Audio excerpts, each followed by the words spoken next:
All right, welcome back, guys. How's it going? Uh, Today we're doing The Curse by Atreyu. I know I told some people we were going to be doing Spine Shank, but I was sick last week, so we're kind of a week behind. So I want to do something that I was a little bit more familiar with, just for simplicity. So we're doing The Curse, and it came out on June 29th, 2004. And I cannot believe this album is 20 years old. Yeah. I remember picking this up when I was a kid, and it was like mind-blowing to me. And it was like, I think it was only a couple years old when I got it. I was probably like 16, so yeah, that was probably 3 years old when I bought it. That's crazy. Yeah, it starts off with an intro, and it's kind of tame, but it builds up into the first song, the first full song. Yeah, this is going to be kind of a fun experience for me too, because I'm not as familiar with Atreyu as I was with the other artists we've done so far in the series. And that's because I was really getting into other bands at the time, like really progressive stuff. And I just didn't, for some reason, it didn't appeal to me back then. But over time now, I've heard them a few times, like these kind of bands, and Right. I've come to really appreciate this kind of stuff and understand the influence that bands that I was listening to had on these kind of bands. So. Yeah, and this was one of the bands for me, and it totally shaped, the direction of the music that I listen to now. And it gets me every single time. Yeah. That intro, it's just it's not, I don't think it's sweeping, but man, this album was so good. Yeah. And even to this day, it's such a staple in this genre that, like, it's a little bit more emo. It's probably pretty close to how Kill Switch was, Yeah. because I mean they were pretty similar too. I mean, it's that standard, drop C. That was a thing in metalcore back in the day. Those just punishing riffs. This is kind of in that time period too, where that wall of sound kind of approach came in, because you can, well, I mean, it was already going on long before then, even, but this, I think, really takes a big page from that book, because already I can hear that there's just massive guitars, massive bass. The Yeah. drumming is, I mean, the drumming's superb. I really like it. It really pushes these songs forward. Yeah, and their drummer was awesome. He's not their drummer anymore. He's still in the band, but he's their lead vocalist, Brandon Saller. And he was the drummer. He was the singer, and he was an amazing drummer. He's a really good singer. And it says here he did keyboards and programming. That might have just been in the studio, but if I'm not mistaken, I'm pretty sure he wrote a lot of their stuff too. Well, it's really cool, like talking about Boston last week. It's kind of cool when a band member or a musician who's going to be putting the music together in the final product has a hand in the production aspect of it, because they kind of have an idea of what the song needs to be and what it needs to do. So it's really kind of interesting to hear that the drummer might have had a hand in production. Yeah, and this was one of those. The right side of the bed. They're good. But this was one of those. Back then, if you're a kind of a guitar nerd like we are, EMG 8185, ESP guitars. That was just the sound, was EMG 8185s and heavy gain, and Yeah, it's a nasty tone too. nasty. Yeah, it was so good. And theirs sounds a little bit more of a thin guitar tone than some of the other ones. I'm wondering if they went with more of a scoop just because of the 80s thing. Yeah, and that would make sense. It's kind of what I'm hearing here. The same thing. I mean, kind of in the background, I'm hearing the bass player doing some intricate kind of stuff in addition to what the guitar players are doing. Kind of along the lead of the Coheed videos we were doing. I like the start-stop feel of this song. I like the way that there's a lot of push-pull between the different instruments.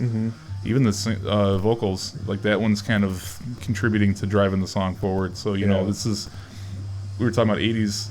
That's exactly how 80s music was done, was just a lot of progress the song forward kind of feel, Yeah, it was just, even to this day, I put this on, and coming into Bleeding Mascara, that solo right in the beginning, it has that where it kind of dives in, and then just that crazy solo in the beginning, and I immediately fell in love with this, like the first time I heard it. These were the LimeWire days. Yeah. And then we had our MP3 players, which I got mine here. I tried to charge it up, but it just won't. just be like, yeah, this is how we listened to music back in 2004 when this came out. These shitty MP3 players. They sounded okay. Like, it's just digital, you know, MP3s. But yeah, it was, you download all the music on LimeWire and hope you don't get an FBI agent sent to your house. Like, and I think this was around the time that South Park made fun of that whole thing too, with Lars Ulrich on there. Yeah, and their solos were just, they're blistering. They're so good. Both their guitarists are really good. They say Travis Miguel, it just says he's a rhythm guitarist, but he's a really good guitarist in his own right too. Dan Jacobs, he's their lead guitarist, and he's the one that he really brings the 80s. I remember watching a DVD I had of theirs back in the day, and he's wearing like a Warrant, what is it, Dirty, Filthy, Rotten, whatever, Stinking Rich t-shirt, and I was just like, dude, that's fucking awesome. And then he's doing like fretboard tapping. And I was just going to mention that. I heard a lot of fretboard tapping. Yeah. Like you said earlier, I can't really tell if he's sweeping at the beginning of the I don't think it not. is. I think it's just some crazy arpeggios. Yeah. Because, I mean, either way, though, he's arpeggiating and stuff, and that was an 80s trope. Yeah. Some of the staccato and syncopated rhythms that they're doing on rhythm, that was pretty standard and typical of the 80s. Yeah. I just find it really kind of interesting. I didn't get in a band like this that time because it's 80s metal with way better production and, in my opinion, better lyrics and better songwriting abilities. Yeah. I mean they got their this song when it starts, it sounds pretty emo. Like, it sounds pretty, you know, metalcore emo. The lyrics are so emo. Like, that's what I mean. Like, a lot of these songs, the lyrics are just, they're almost cringy how emo they are, but this was the time, you know, just like in the 80s, all the songs were about, you know, having a good time and banging chicks, and these songs were about cutting your wrists and being dumped, you know, and being really sad about it. It's not funny, but it's funny to me. Now, I mean, that's what I'm saying. Like, you can look back at anything you did back in your past and just kind of look at now compared to then, and really what the difference is the lessons you learned from your past and everything, and it's what makes you the kind of person you are today. Yeah. And this is in no small part of that, you know. I mean, I was kind of, when I was in high school, classified as an emo kid, and I will, to this day, I will stand my ground. I was not an emo kid. I just dressed like it, and I listened to the music. Yeah. I never cut myself. I never, you know, thought about self-harm or anything like that. I just liked the scene and the style, and I didn't listen to this music for the vocals. I listened to it like anything else. Like, the music is incredible, and there's also an instrumental version of this album. If you look it up, it's pretty easy to find. They recorded the entire album, just took the vocals out, and man, you can really hear just how good it is. And that's what really drew me to this band, was they're all just fantastic musicians. I'm what the children would consider now as elder emo. Yeah. That's actually a thing, which kind of, it's pretty funny. My friends call me elder emo. Well, Quentin calls me elder emo. He's new emo, which is, with their vapes and their beards and their hey dudes. Your era, or whenever you were in high school, that was like the weird period between like grunge and goth, I would say. Yeah. Because, I mean, and I was one of those kids where I was a holdover from the grunge era. Mm-hmm. I mean, I really still dressed that way, like, all the way up until, I would say, freshman year of high school. I still wore just regular straight-cut pants with holes, flannel. Just wear what you had. That was grunge. Yeah. Wear it until you can't wear it anymore. That's right. And I was still listening to that kind of music, too. You know, I was kind of transitioning more toward heavy metal at the time, but, you know, I still liked Pearl Jam. I still liked Soundgarden and all that from the 90s. Yeah.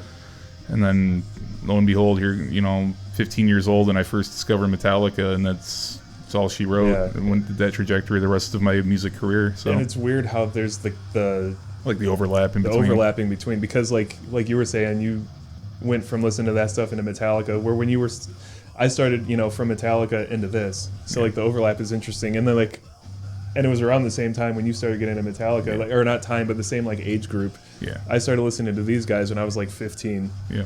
And like I said, it was a few years after this album came out, and they already had another album before this that I never even had heard of. But that's how it always goes, though, isn't it? Like, you always catch the band like in their second or third album. You never catch them right when they're striking. And once in a while you will. But I found these guys when actually, now that I think about it, I was really into System of a Down, and that was like the band for me when I was around this time. And what I found these guys, me and my buddy Nick, we went to Ozfest in 2006, and they were playing there. I had never heard of them. One of our friends we brought with us, he loved Atreyu, and like I think we missed their whole set. We caught like the very tail end, and then I was talking to him at school. I was like, "What was that band that you were talking about at Ozfest that you missed?" He's like, "Oh, Atreyu." I was like, "All right, I'll look him up." He's like, "Yeah, they're fucking awesome." And then so yeah, I looked him up, and I remember Right Side of the Bed was huge. Yeah, because I remember hearing that on the radio myself. Yeah, it wasn't ever on the radio. The Crimson was one of their huge hits, which that's coming up. Bleeding Mascara was one of their huge hits, and then they had a song from, it was on the soundtrack for Underworld, and I think, what was that called? Lip Gloss in Black, I think it was called, or no, Her Portrait in Black. And so this was around the time that I think that music and movies and just pop culture in general kind of blended, and there's, you know, kind of, yeah, so there's just like a lot of this stuff in movies, and I thought it was really weird that one of their songs was in a Madden game. Oh yeah, that's right. I think it was in Madden. It was in had been Madden 05 or or 06. Yeah. Yeah, it was X's and O's, and I was like, why is there an Atreyu song in a Madden game? Okay, well that had to have been the first time I seriously heard him, because was a big Madden player, and yeah, I mean, they came on one time, and I was like, hey, that's one of those songs that Jake listens to. So you know, and then he kind of showed me this at that time, but it's been a long time since I've heard this kind of stuff. Yeah. I mean, I've been kind of in this weird phase right now of listening to like Steely Dan and stuff like that, so I'm way outside the box from this stuff right now, but it's kind of cool to revisit it. It's kind of cool, like, coming back to this, because like they were one of the bands that they didn't really fall off for me, but I just, you know, moved on a little bit and started listening to other things, and listening to it 20 years later, or 20 years after it came out. So for me, it'd probably be like 15 years later. And to me, it sounds just as fresh as it did the first time I listened to it. It kind of sucks how dated it sounds now, though, because like I said, it's just that EMG tone, which a lot of people don't really use EMGs anymore, especially 8185s. Yeah, but I mean, I think that's kind of the charm of it, though. Yeah. Is, you know, it sounds dated, but it doesn't. Mm-hmm. You know, a lot of the riffs that they're playing, a lot of the lead melodies that they're playing, people are still doing it today. Mm-hmm. It's just, you know, the timbre of the guitar is a little bit different now. Mm-hmm. Yeah, it's definitely a thin sound, but it sounds so good still to me. Oh, and this was on Victory Records, which I think at the time they were a minor label. I don't think they were a major label. I don't know if they are still, but I remember that was like a big label for, you know, bands like this just starting out. And are they still on Victory? They might be. I'm not sure. But I'll bet that this was the band that got them some popularity and some traction. I don't think metalcore would be what it is without this album. Oh, absolutely not. It's just so emo. I keep saying it, but it's just the lyrics are kind of cringy. I mean, I'm just sitting back listening to the music here, and I'm just like, why didn't I listen to this back then? Because it's really good. Yeah. I mean, and it was probably because of the screaming. It's got to be it. I mean, and it was very, I'm not speaking for everybody my age, you know, in your late 30s, early 40s, but at least for me and some of my friends, it was very off-putting. Like, you hear it, and you're just like, what the hell is this? There's not even any singing. Yeah. But, you know, that's kind of one of those things where just one aspect of the music would be enough to turn off somebody to it. But now I listen back to it, I'm going, why wasn't this tolerated by the slightly older people at the time, you know? I mean, 5 to 7 years older, you know? And I really don't have a reason for that, you know, listening back to it now. Like, their first, I don't know, 4 or 5 albums were... Oh, they were really good. This one and A Death Grip on Yesterday, they were both so good. And that's the one, because when you were talking about doing this for the video, I kept getting this one and that one mixed up because of X's and O's, because that's the one I really like of theirs. I'm almost wondering if they wrote X's and O's for this album and it just didn't make it, because it does sound a lot like this album. It's a little bit more upbeat, I think. I still laugh at that part. It's just so emo, and so are you. There was always shit like that back then, and there was always a part, like a few lines where it's just talking, and it just sounds like he's gonna start crying. Like, but that was the emo music back in the day. Like, I guess overall the kind of vibe I'm getting is like it's nothing you haven't heard before as far as like the rhythms and riffs and stuff like that. It's just how creative they are with what has already been out, and kind of mixing it around in places that you wouldn't expect it. And I think that's kind of why I'm getting into it, because it's like it sounds familiar to me, but at the same time it sounds new. Mm-hmm. So their first album was good too. It was a lot more raw. This album was more or less, same kind of feel as the first album, just a lot more polished. yeah. But it's still just as emo. Yeah. Oh man, this whole middle part where the talking. That was a big thing back then, was they had the lines where they were just talking, or they did like samples from a movie. That's what I mean. Yeah. Like this was that era where like movies and music were just kind of gray area. Like they kind of took from each other. Yeah, and I think too the difference, because I mean, almost whispering. Because some of the bands that I listened to, a big one was Dream Theater. In their early albums, they would use excerpts from movies. But here's the thing: is the movies that they use, I think they were a little bit more well known and a little bit more well established, so people knew what they were talking about. Yeah. Whereas Dream Theater was using really obscure movie quotes and stuff, and nobody really knew what it was, except for in what's that song called? Change of Seasons. Mm-hmm. They took from Dead Poets Society. That's what that one was. But other than that, no. But I'm glad you mentioned that, because again, that's another trope that was used before, but they do it, in my opinion, it's way more creative, and it's something that their audience can grasp onto, mm-hmm. as opposed to just being off-put by it. Yeah. Yeah, and I remember the album cover of this too. I had the deluxe edition, so it was just like the upside down star. But the original cover was that like vampire chick in a bra. Yeah. And then like there was like I think it was like the center of the book was like her laying down in like a fur rug or something like that. And I remember I was like, oh my god, she's so hot. And like it's like I gotta hide this from my mom because she's gonna make me get rid of it. It's a porno album. Why are there bitches in here? You just hear her. I do like the album covers. A lot of them are really cool, mm-hmm. and way more creative and interesting than what I would have for my album covers for my bands that I like. So yeah. I think that's a big help for bands like this. You have that visual sort of stimulus. And this was around that time where they were putting like those slip covers over the CD, so it had like the album cover, and then when you take it off, the book had a different cover. Yeah. Same thing with Waking the Fallen by Avenged Sevenfold. Same thing with that Coheed album. Yep. That is not what that looks like. Yeah, there's a whole bunch of bands that did that back then, and it was like almost every band did that with pretty much all their albums. Yeah. Chiodos did that with All's Well That Ends Well.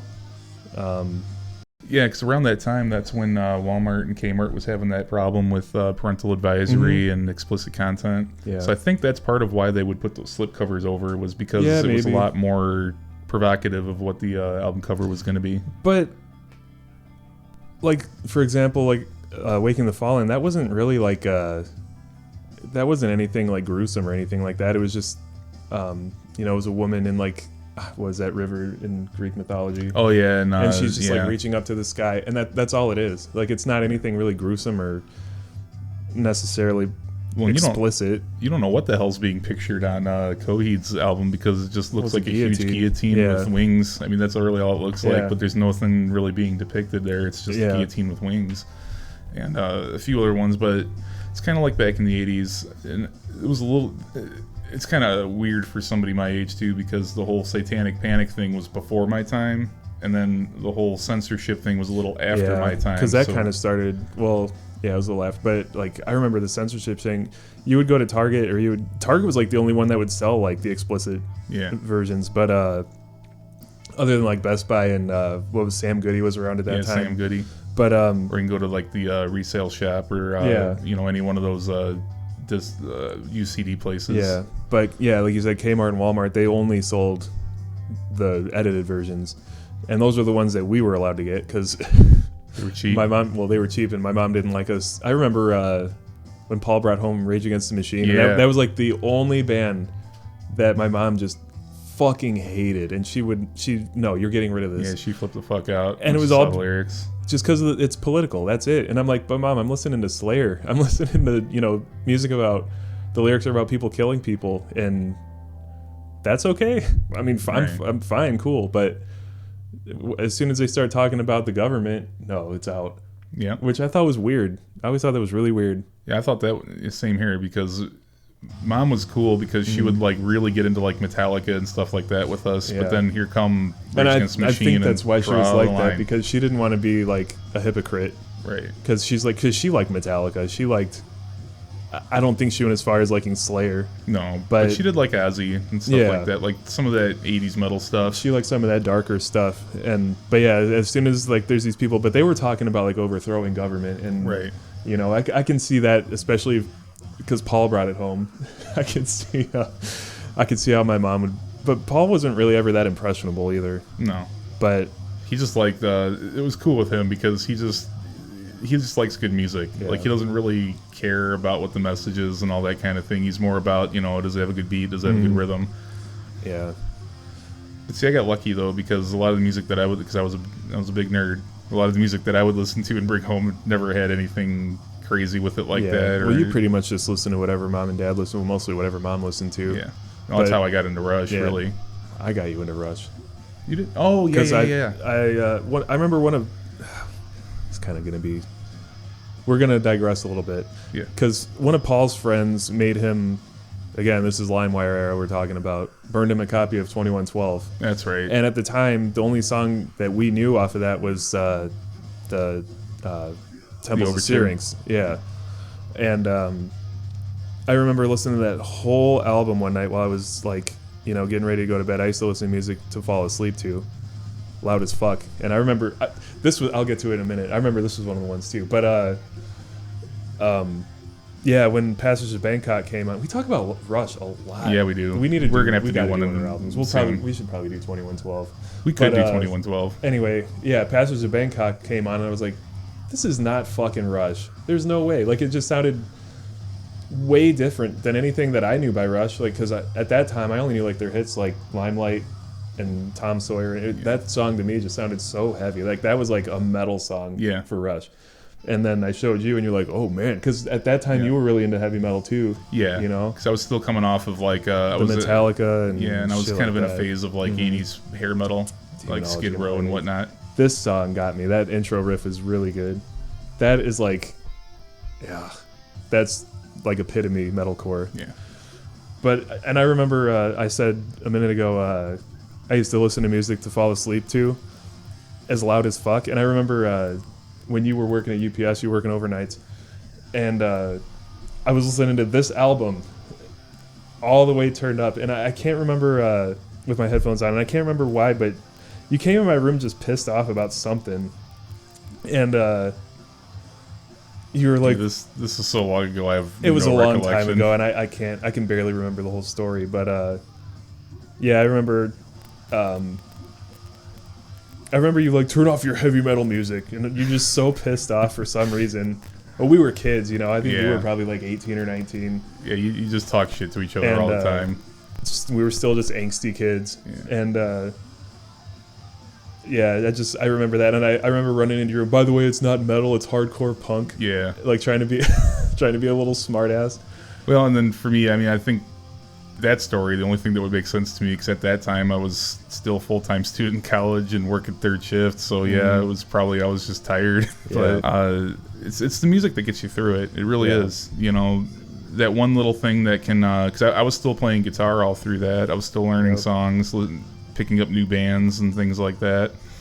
And that's what got me through those tough times. And then, just over the years, as things kind of slow down and get easier, then you have more time to do it. So that's when I really started learning some more intricate stuff. And that's another reason I'm kind of surprised you didn't really get into this kind of music, because at least for me, like, this kind of music got me through a lot of hard times. Like, it was a good outlet, because I was kind of an angrier person when I was younger, and I think this was a good outlet for me to get some of that anger out, and Yeah. just like the screaming especially. And this was the album that I learned how to scream.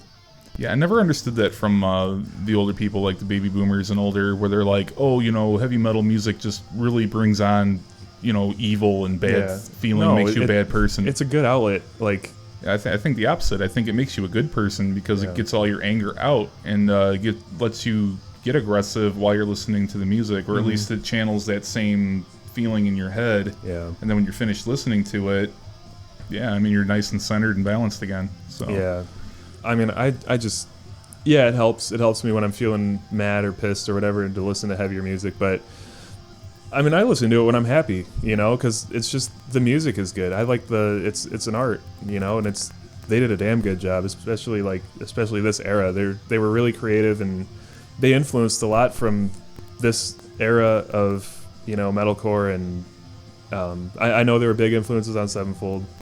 I'm pretty sure there were influences on like Trivium. I'm sure that there was probably a pretty tight group of bands around that time, like these guys and Killswitch, and I wouldn't. I know surprised. they were pretty tight with with Avenged Sevenfold, and yeah, I wouldn't be surprised because a lot of times same bands in the same genre. I mean, that's why the Big Four became the Big Four, because they were the only ones doing it, really. Yeah. And they take inspiration and ideas from one another. I mean, not rip off each other's music or anything, despite what Dave Mustaine might say. But yeah, I mean, that's the point, though, is like you become part of a community, and you guys in those communities, you don't necessarily try to make all the same record or whatever, but you take inspiration, you take ideas from one another, and I think it's pretty cool. I really do. And that's the thing too, is I think the progressive community, it's where it's a little different, because I think they kind of do their own snobby. thing. I'm not gonna lie, They're very snobby. They can be. Some of them are pretty cool, but yeah, progressive, people that listen to progressive music, they're really snobby. Well, if they're not playing on all these weird time signatures and tempos, then it's not music. But then where did that music come from? They were listening to the same shit that we were, like Metallica and Slayer and and then Rush. Yeah, it's the same thing. It's just like I said before. It depends what you take from it, and it's interesting to see what different people hear from the same thing. Like at this time when this came out, I heard awesome music, and like the screaming was a little bit of a change, so I had to get used to that. And Tim he just kind of hated it. Yeah, I mean the screaming. Back then, I'll be the first to admit it. You couldn't get me into this. Yeah, if you could, you couldn't even drag me into it, because the screaming was just so grating to me. Yeah. I just ignored, and that's the thing, is I committed the cardinal sin of any musician would, is I ignored how good the music was because of one thing. That's kind of what sucks, and I think that's why a lot of people like your age or older, like the boomers, they don't, because they're from the era where you listen to the vocals, and that was the melody. Where that's why a lot of people don't get it, where you say if you just ignore the vocals and listen to the rest of it, it's really good. And then once you learn to get used to the vocals and it all comes together, it's something special, especially for this time. And I think this is like the perfect sound for that time. Like well, I'll be honest, what kind of got me into this a little bit more was listening to Testament. Because listening to Chuck Billy on there and how he would get guttural in some of the songs, it reminded me an awful lot of, and made me miss, bands like this. And I was just sitting here going, wow, I guess they were doing this way back in the day. I can't really be a hypocrite and talk shit about a band that does the same thing. Yeah. Oh man, they were so tight, their guitars. Yeah.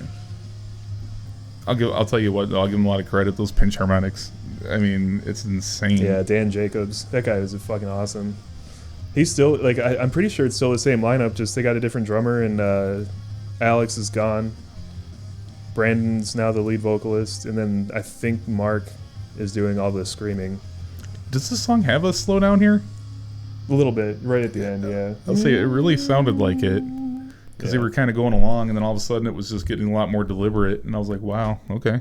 So this one, it kind of reminds me an awful lot of like the punk that was going on at the time. Yeah. It's funny how, like, it's almost like the beginning of a lot of these songs, like a fake out. And then they almost always go back into that, just heavy, fast, aggressive emo metalcore riff. Like you can almost guarantee it. Like the Crimson, I think, is one that's a little bit different. There was an interlude in this album where it's all just clean and pretty, but that's a sick riff, dude. That's what I mean. If you're not into screaming, listen to the instrumental version of this album. It's really good. I mean, because that's the thing too, is another thing guitar oriented that I hadn't heard until this kind of stuff was those pull-off riffs like that, and it's so cool. Like, instead of just making everything staccato and real tight like Metallica would, these little pull-off lead style runs. I mean, it's insane. And they got a lot of shit when they came out, just because there wasn't really much like that. and everybody hated him, especially in like the metal community. But well, people are always going to talk bad about what's new, Yeah.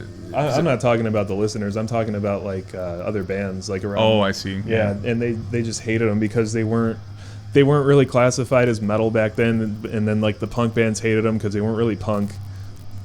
But that's I think why they were so tight with like Avenged Sevenfold, because they were kind of in the same situation. Well, I mean, let's think about, too, what was going on right before this. So this was 04. Yeah. So right before that, you had new metal was kind of on its way out. Then you had bands like System of a Down that kind of straddled the line, I would say. I really wouldn't say that they're new metal. They were pretty much new metal. And, but they changed around this time, too. And then that's around this time was when they came out with Mesmerize and Hypnotize. Yeah. So, I mean, you had that crowd, especially like, I would call them the new metal crowd, and then they hear this, and that's what I was going to say. Way different. That's what I was going to say before Ozfest. That was where I saw these guys, or I've heard of these guys, but we went because System of a Down was headlining. So, like what you just said, but these guys were playing with bands, like at that time there was System of a Down was headlining, Disturbed was there. Oh, yeah, Disturbed. Who else was there? Hatebreed was there. Avenged Sevenfold was there. Obviously, Ozzy, Black Label Society were there. So it's like they can kind of be lumped together just because it's still metal. You know what I mean? They all have similar, just that metal, I guess, similar influence and sound. But yeah, I mean, and that's kind of exactly what I was getting at was, they were kind of like pseudo tough guys, I guess, back then. Yeah. And then something like this where it's a little bit more emotional and a little bit more tapping into, how you feel. I can kind of see why those musicians would kind of push these musicians away because, they're like, well, I don't want to, be associated with that. Yeah. But at the end of the day, like you said, I mean, it's all still metal. I mean, who cares? And that's why I think I like these guys, because they were kind of outcasts. Because, what else? There was Blink-182 around that time, which they were the metal, punk band back then. And they didn't really fit with anybody, like, specifically. They kind of were a collaboration of like everything that was around at the time. And it kind of parallels like when you were saying that some of their influences were in the 80s. It's kind of the same thing. It kind of parallels that. The 70s musicians didn't want anything to do with the heavy metal musicians. And especially parents didn't want anything to do with heavy metal musicians.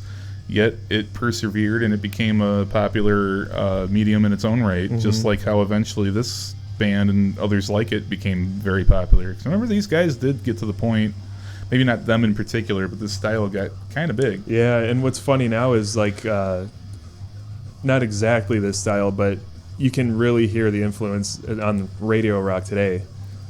Like, it's kind of weird because this was like, nobody wanted to listen to it, or people that listened to it were like the dark kids that were in the corner in high school in the cafeteria.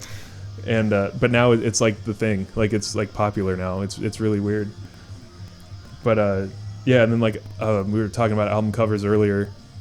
It's funny, like this reminds me of something that Scorpions would have done for an album cover. I agree. Like what's the one where they're like in the back of the car and he's got like gum on his hand. Oh yeah, Love Drive. Yeah, like Love Drive or Animal Magnetism was. It wasn't that provocative, but it's certainly no Love at First Sting either. Yeah. But even so, I mean, it kind of brings back memories of that too. Like when I first saw this album cover, I'm glad you mentioned that because that's kind of what first came to my mind was album covers from that time. And then there was other bands like Bullet. It was a little bit later, but when they came out with Fever. Now this was around the MySpace era, and I remember they posted their new album cover for Fever on MySpace, and I remember kids around my age, around that time, were like, how the hell am I going to sneak this in the house? Because it's not even like provocative. It's just like, the side profile of a naked woman, but you can't see anything. You just got like a claw or something like that, and it's like covering up her tits, and like you can't see anything. And I just remember like that was this era, and I'm like, I wonder if that's how that was back in the 80s when people were bringing, kids were bringing home Scorpion records. Like, I'm sure it was. I'm sure it was, because they didn't even have like the parental advisory thing yet, and it's just it's kind of a stretch or a reach or whatever, but like that's what I mean, the similarities between stuff now and stuff from like 20 years before this. Right. Well, and again, we are skipping the 90s on that too, because I'll be honest, in the 90s You didn't have much of Not that. really. 90s was pretty. I mean, I didn't really get into 90s metal until later, but it was pretty plain. Like everything was pretty It was very safe. minimalist, I would Yeah. say. And I would even go so far as to say safe because we had just gotten done in the late 80s with the whole parental advisory thing. So all the 90s bands, they kind of, well, then again, 90s bands were weird anyway. Yeah. You know, grunge bands and alternative rock. But the metal scene, too, I mean, the biggest one was Pantera. Yeah. The worst one I think they had in the 90s as far as that goes is a dude getting punched in the face on vulgar display of power. So, I mean, other than that, you know, when I brought records and CDs home, Mom and Dad didn't care. I mean, they see it and they go, "Oh, okay, it's just a rock band he's going to listen to," you know. I was gonna say, yeah, the '90s. So like that was kind of interesting with bands like this, how they also kind of skipped over the '90s, because like it doesn't really sound like anything from the '90s. But then that's what I thought for the longest time. And then you watch interviews, and almost every single one of them, one of their biggest influences was Pantera. Yeah. And you listen to them like, what? Like it doesn't sound anything like Pantera. But they were like, well, Dimebag, he was a fucking genius, and his riffs were insane. And you don't have to sound like the person No. in order to have influence from the person. I mean, just whatever makes you pick up a guitar or a pair of drumsticks or a microphone, you know, that's really all that matters. And you know, that's kind of what it was for me. I mean, the kind of music I ended up playing didn't sound a thing like who I took inspiration from. Yeah. So, I mean, eventually it did, but at the time it didn't. Yeah. And I mean, like that little bit at the end, it has a little bit of 90s rock influence, I guess, because there was a lot of that, or like new metal, not 90s rock, but like new metal influence, because they had a lot of that, like, you know, synth way down and those weird effects on the drums. And yeah, I don't know. This was a fun trip for me because I haven't really listened to these guys in a while. I listened to them a little bit last week just to kind of brush up a little bit, but man, this was such a important album to me when I was growing up, and I think the next time I pick one too, I think I'm going to do the same thing because I really like to see the reaction you have to something like this. So maybe if I pick something next time that was that influential to me as well. I mean, it's going to be weird because we're probably talking something that came out decades before, you know, that time when I got into them. And anybody my age, you know, that was kind of like the emo kids or whatever, every single one of them knows this. Yeah, that was Atreyu the Curse.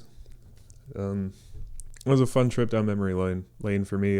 This was definitely a good introduction for me, deep dive into a metalcore album. Like we said before, I really never really got into metalcore that much, but I mean, there's a lot there for me to really grasp onto and, you know, kind of latch onto myself. So I'm really excited to kind of do a deep dive on the song this week. Yeah. It's very comfortable territory for me. This is like exactly the shit that I play for the most part and listen to like almost on a daily basis. So it should be pretty comfortable for me, and I'm more interested to see how you're going to be with it. Well, you know, I mean, it can't be that much harder than Drop D, and I've played in Drop D a number of times. So yeah, it's just more like the style of it, I guess. Not so much the tuning, but so yeah. I guess that's it. So yeah, I guess we'll see you in the next one.